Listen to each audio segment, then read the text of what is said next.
Massachusetts Institute of Technology scientists, who analyzed data from across the United States, suggest that if the climate continues to change, by 2050, and in another 50 or so years beyond that, our world may be less safe than it is today. What is not at all simple is that he and his colleagues used a massive amount of data to understand how temperature affects crucial government work, and this is the first time, to our knowledge, that's been done. Hot temperatures are basically bad for human functioning, Obradovich said. This is the case across a broad suite of things that scientists have studied: sleep quality, mood, mental health, risk of suicide and work productivity are all harmed by hot temperatures. So, do hot temperatures harm government workers' ability to do their jobs? Obradovich and his colleagues analyzed data from more than 70 million police stops between 2000 and 2017 and more than 500,000 fatal motor vehicle crashes between 2001 and 2015. They also looked at nearly 13 million food safety violations, for restaurants and food production facilities, recorded across more than 4 million inspections between 2012 and 2016. The researchers established the usual range of temperatures for cities and states and then examined what happens if you have, all else equal, just an unusually warm day in that range. Obradovich explained. So, let's say it's summer in Columbus, Ohio, and usually that day is, say, 90 degrees Fahrenheit, but today it is 92 degrees Fahrenheit. Next, the research team asked, on any given day, is this facility, is this restaurant or food production facility, inspected or not? And the probability that a facility is inspected goes down in hot temperatures, Obradovich said. That's one of the main findings. The probability of an inspection being done decreases beyond a maximum temperature of 26 degrees Celsius, nearly 79 degrees Fahrenheit, according to the researchers. Scaled across 750,000 total facilities, approximately 8,000 fewer would be inspected per day in the range of 30 degrees Celsius to 40 degrees Celsius, 86 degrees Fahrenheit to 104 degrees Fahrenheit, the authors estimated. The data also showed that when facilities are inspected, the number of violations a facility has goes up with temperature, Obradovich said. This is probably due to the fact that higher temperatures pose a greater risk to food safety because pathogens, including E. coli and Salmonella, replicate faster in warmer temperatures. A similar picture emerged when the researchers examined traffic accidents and policing.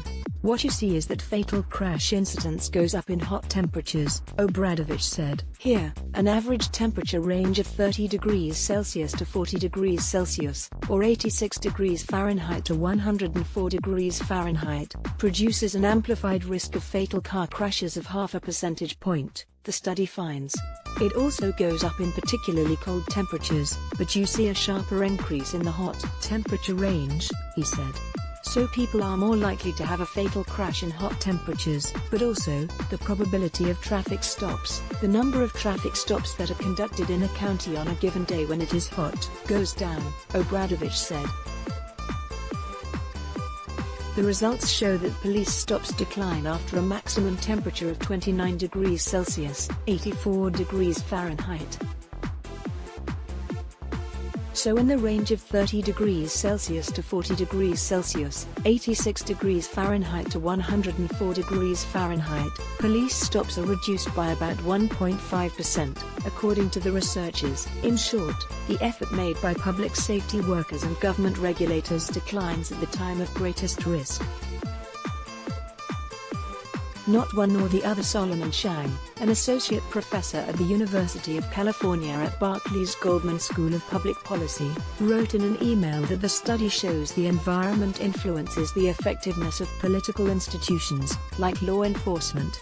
For decades many social scientists have been locked in a polarizing battle over whether the environment or political institutions matter more for determining people's well-being, as if it could only be one or the other, added Shang, who was not involved in the new research. What this study shows is that the environment directly affects the functioning of political institutions themselves, which in turn then matter to society.